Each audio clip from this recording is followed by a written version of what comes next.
हामी रामपुरा आएर पवित्रामा हाम्रो आफ्नै पवित्रामा गाउँ जाँदै रमाइलो भइरहेको छ सबै पल पलको अपडेटमा मुगलिङ बजार हाइवे कालीगण्डकी स्कुटरमै आइदियो जस्तो देखियो अमृतको दाइ त्यहाँबाट हेर्न सक्नुहुन्छ हामी रामटार प्रस्थान गर्दैछौँ बाटो एकदमै खुल्ला छ अवरोध छैन हेर्नुहोस् राम्रो पाहाड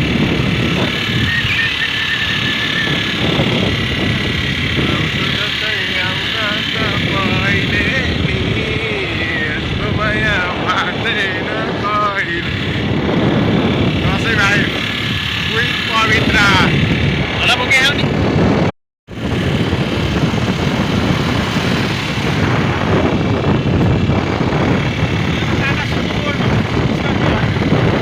हेर्न सक्नुहुन्छ यहाँको हरियाली गाउँ भनेको गाउँ हो यार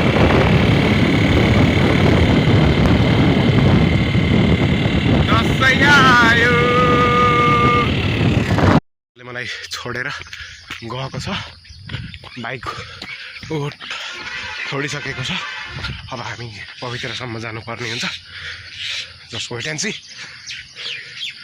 अब हामीले यहाँ बस आएको छ हेर्नुहोस् है त यस्तो ल 3 10 and 5 4 3 2 1